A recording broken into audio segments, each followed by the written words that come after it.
26 বছরের এই ছেলেটি, তার নাম নাহিদ ইসলাম।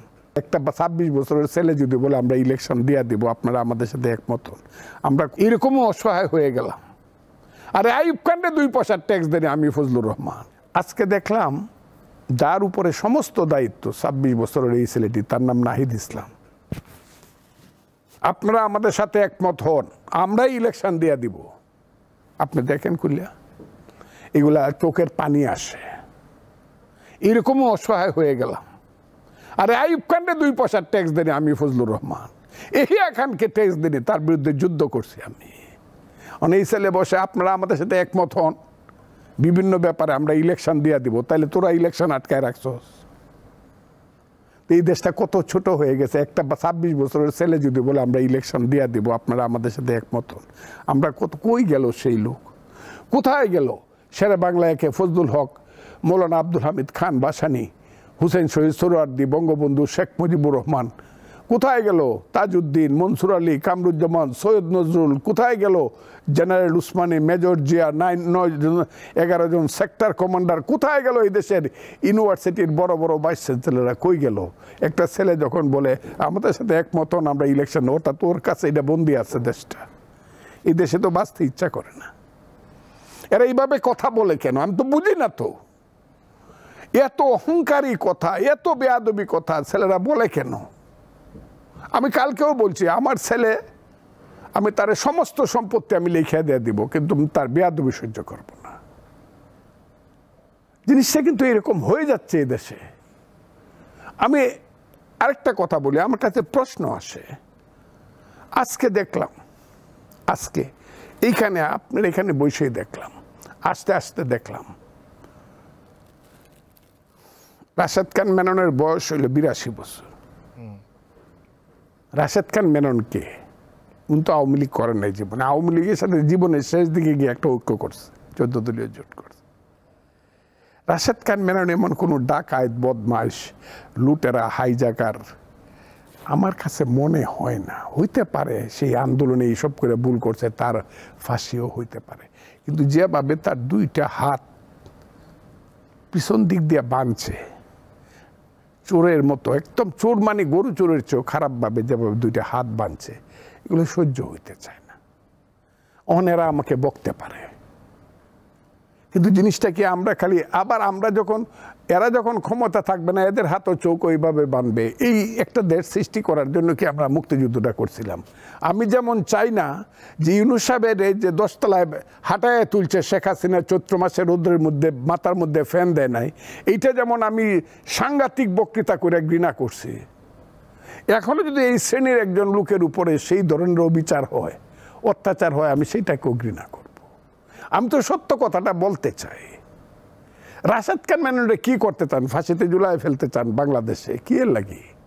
হয়তো বা সে একটা ভুল করছে, কিন্তু সে তো রাশেদ খান মেনন। তার তো ইতিহাসের, বাংলাদেশের ইতিহাসের, পাকিস্তানের ইতিহাসের সঙ্গে তার সাংঘাতিক ধরনের লিডিং পার্ট আছে। আমি অন্যদের কথা নাই বা বললাম, লিডিং পার্ট আছে। তো আমি এই দেশটা তো ওই জায়গাতে চলে গেছে। আজকে কারা আছে বলেন? কোন রাজনৈতিক দল আছে যার ইজ্জত আছে, সম্মান আছে?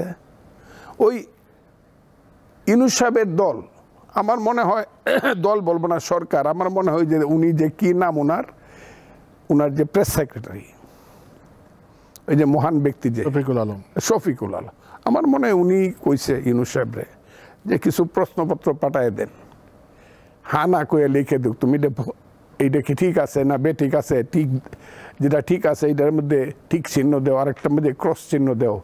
এই পলিটিক্যাল পার্টিগুলারে ছাত্র বানাইছে, কালকে যারা ডাকবে ছাত্র বানাইছে। আমি যদি আমার দলের নেতৃত্ব ফলেই কইলাম না, বেয়াদবি বন্ধ রাখেন। ক্ষমতায় যাইতেই হবে, প্রধানমন্ত্রিত্ব করতেই হবে একটা দেশে। নো, করি না প্রধানমন্ত্রিত্ব। আমি আপনাকে বললাম আমার নাম ফজলুর রহমান।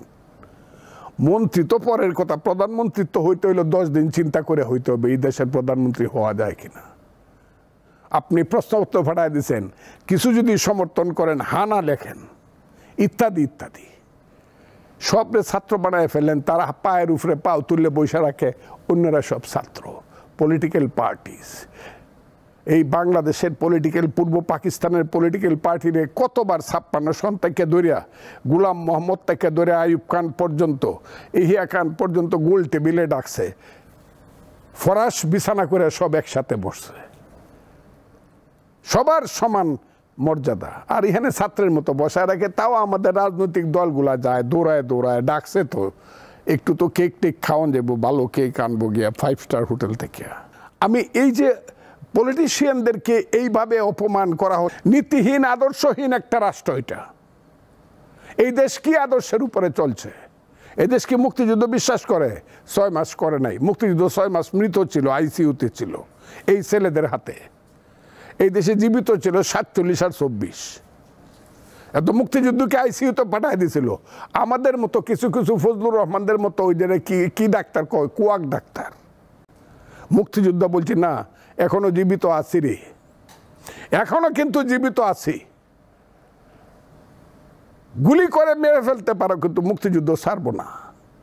যে মুক্তিযুদ্ধের জন্য যুদ্ধ করতেছি, পাশের থেকে সাথীটা লাফ মেরে 5 ফিট উপরে উঠে গেছে গুলি খায়া, আর শুধু বলছে মামা মারে একটু দেখো, মরে গেছে, কবর দিয়েছি বর্ডারে, মা পাগল হয়ে মরছে একমাত্র ছেলের মৃত্যুতে। সেই মুক্তিযুদ্ধ বলে দিতে হবে আমার, সেই মুক্তিযুদ্ধ বলে দিতে হবে যে মুক্তিযুদ্ধ আমার বোনকে বিধবা করছে, আমার বাপকে সন্তান হারা করছে, আমার ভাইকে এতিম করছে, আমার মাকে ধর্ষিতা করছে। সেই মুক্তিযুদ্ধ আমার বলে যেতে হবে 30 লাখ লোকের রক্ত। কেন 6 মাস তারা বলেই নাই যে দেশে মুক্তিযুদ্ধ হয়েছে? কেন বলবে না?